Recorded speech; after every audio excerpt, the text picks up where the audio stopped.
Yeah, my character that I play in Modern Warfare 3 is Truck, Delta. You know, a real sort of straightforward guy.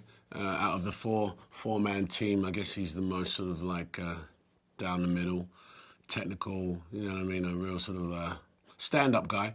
But they're all stand-up guys, but he's a bit more straight down the line. He's you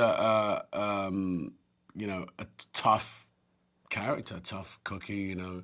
He gets on with everyone else, but, you know, if there's someone's out of line, he's the first to say, hey, bro, you're out of line. We got to do it properly. So I'm having a good time playing him. I'm just getting to adjust to who Truck is.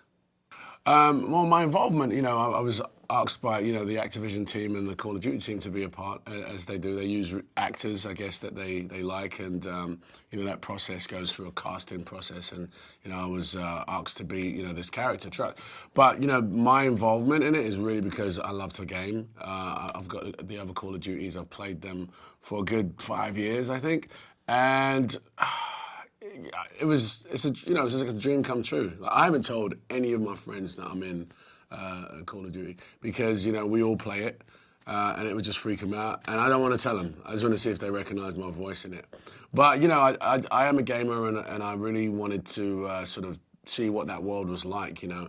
The thing about Call of Duty is that it's very realistic, you know, and so I always thought they used real people, you know, real soldiers, but it turns out that, you know, it's actors, and I guess actors that can bring sort of some personality to some of the characters, so I'm you know, just thrilled to have a shot at doing it.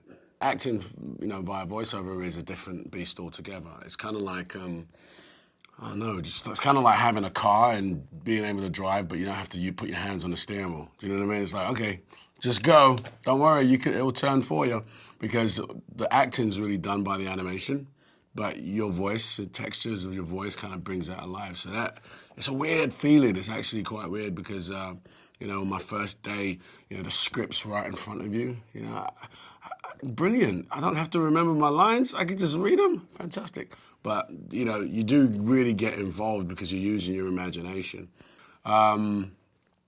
But I think it's fun, you know, as an actor to be able to just use your voice and your vessel, and you can pull as many different faces as you want and really get into the body language. You know, when I'm doing my scenes, you'll see later, but when I'm doing my scenes, I'm sort of like holding up fake guns and, you know, aiming at stuff in the booth, and I look completely crazy to everyone else.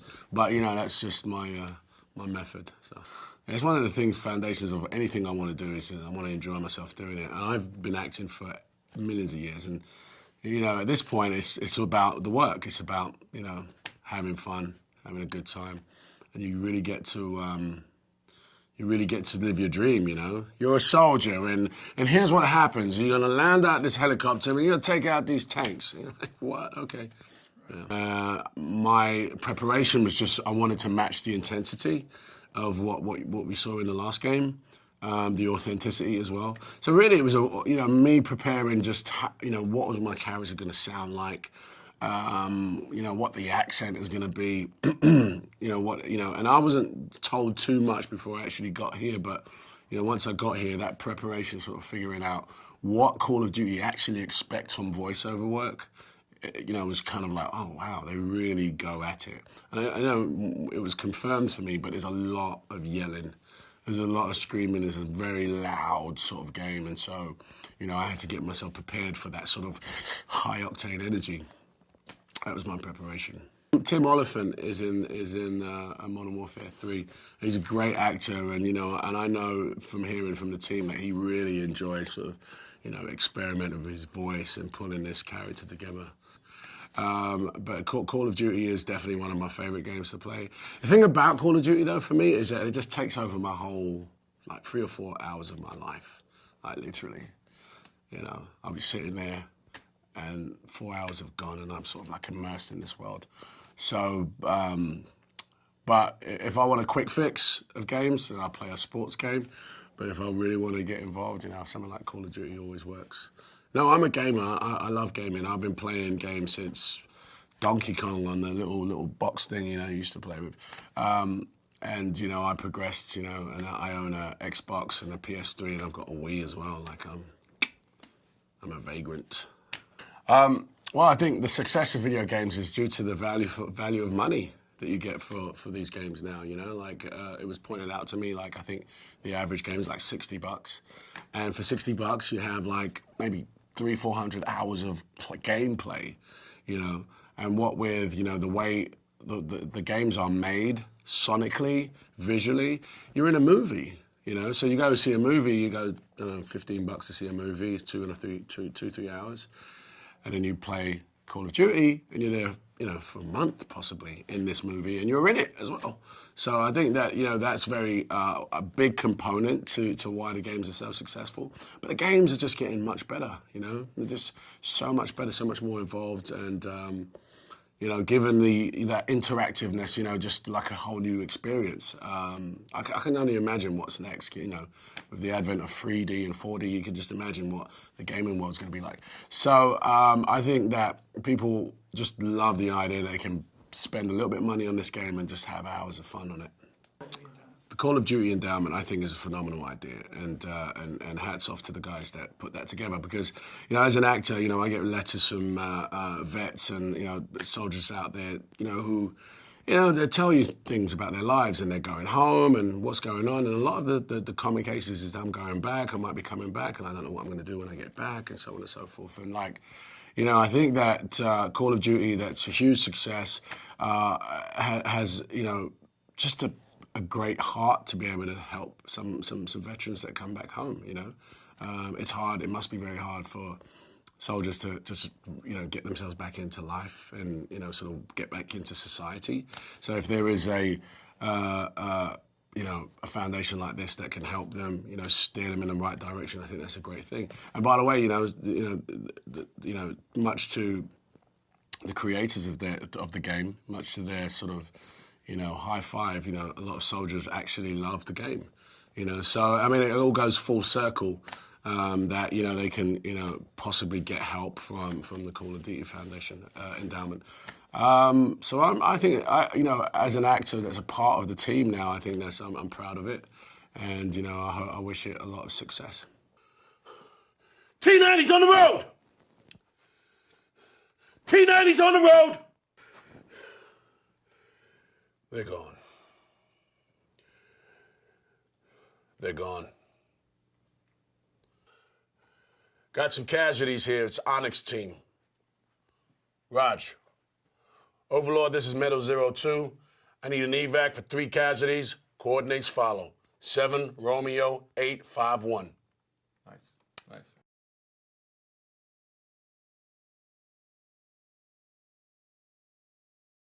I'm William FICHTNER. I play Master Sergeant Sandman in the new game Call of Duty Modern Warfare 3. With the video game, with this game, Call of Duty Modern Warfare 3, you know, each time we come into the studio, I see clips of the scenes that we're going to work on and different places where the game is taking you that day. I would put Call of Duty Modern Warfare 3 at a different place because I think the story is more grounded than other things I've worked on. I feel like it's the characters, or, you know, some of the characters were in previous games. They have a history. As soon as you start adding levels of history, then, you know, you're creating your own world, and it really has its own world. But I'll tell you, before I started shooting this 2 weeks ago, before we started recording, I had lunch with a good friend of mine, a big auto race buddy of mine. We go to see a lot of races together. And he said, so where are you going? I said, I got to take off. I'm going to, you know, do the voice on this game. He said, what's the game? I told him, I said, Call of Duty Modern Warfare 3. And I said, do you know it? And he goes, do I know it? Yeah. And he started naming characters and was completely familiar with the first 2. I mean, really deeply. And said he couldn't wait for this one. You know, as soon as you see a clip of Call of Duty Modern Warfare 3, as soon as you see a clip of it, you see the intensity of what is happening. It's not just what's happening between men. You might be on a helicopter. You might be flying into a zone where all hell is breaking loose. And there are other people that are counting on you, and they're calling back to you. And there's so much happening that, yeah, there's a level of concentration to make sure that, you know, what you're saying is gonna be heard. And that sometimes requires a solid voice that can really cut through it all. Well, you know, the story is really comes out of so much of what happened before this, in the game before, in the Call of Duty Modern Warfare 2. So much happens in that game that really is the beginning of what is happening in this game. I'm much more concerned about what's happening in the moments and how do we make the moments true, because the folks that are putting this game together do this better than anybody. And, that's why Call of Duty Modern Warfare 3 is going to really, be unbelievable. Our good man Keith will be in that booth and he'll say to me, "You're running right now. You just stopped. You're out of breath. You got to take a moment. You got to settle down." It's things like that the physicality, it's little things like that make all the difference in the world. I mean, just imagine a guy running in a scene and the voice coming out and he's not running. I mean, you hear that.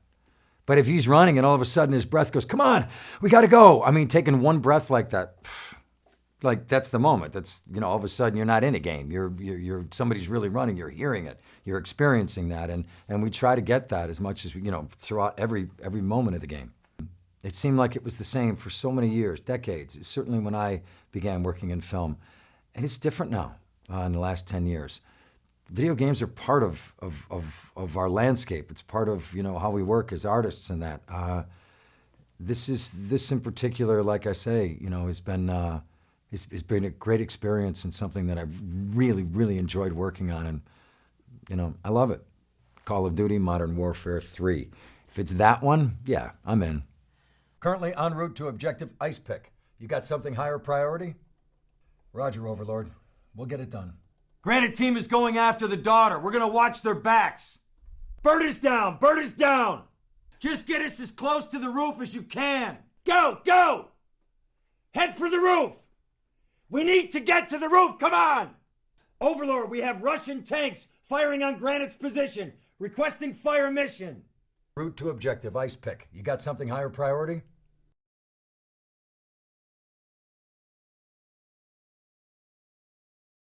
Glad to have you in our corner, Sandman. The Russians are using electronic countermeasures to jam our comms and guidance systems. The primary emission tower is on top of the stock exchange. I need your team to destroy it. The jammer's full spectrum, so until it's down, you'll have no radio contact. I have ground assets to get you close. Over. We cannot lose New York. We cannot lose New York. Are there any special mission units in the area we can request? No, but we received actionable intelligence on his bomb maker. The situation is developing.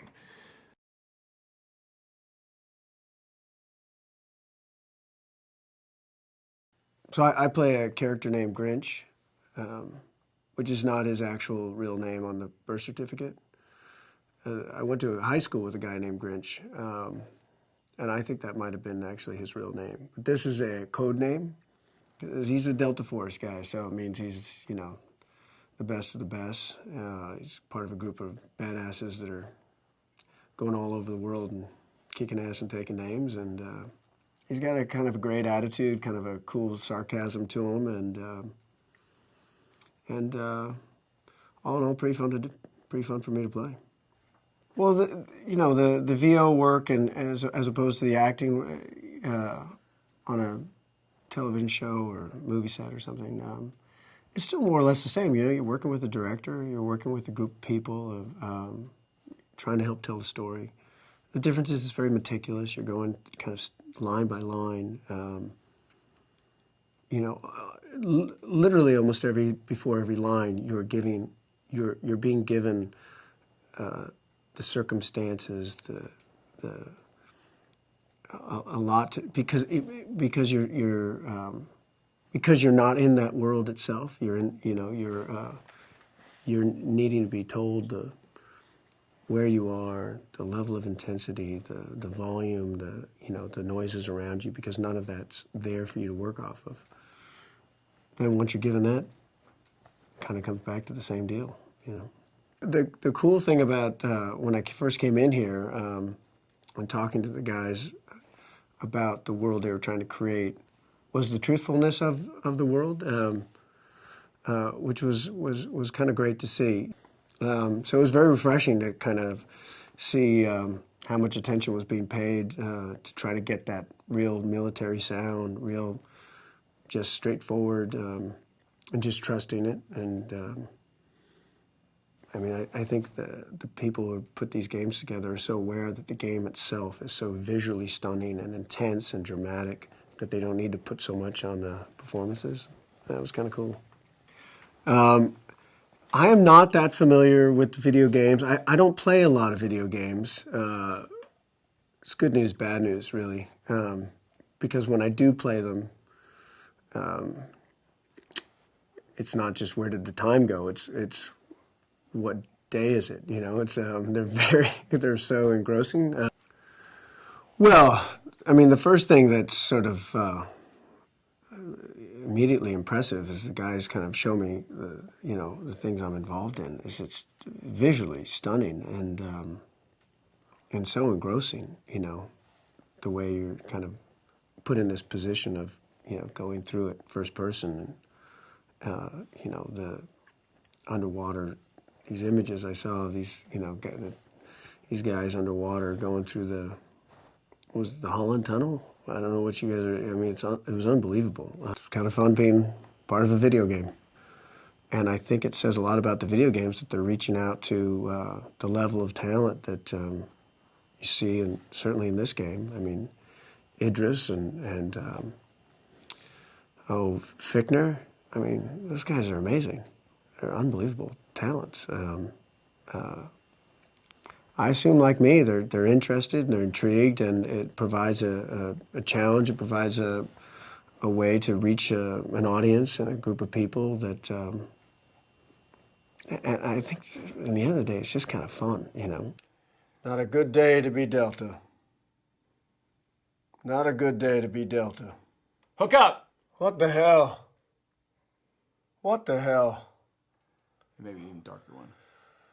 What the hell? Nice. Cool. I don't see anything moving down there. Hostiles on the roof!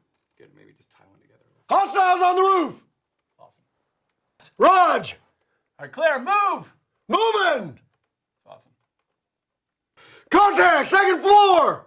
Yes. Berlin's getting ripped apart down there.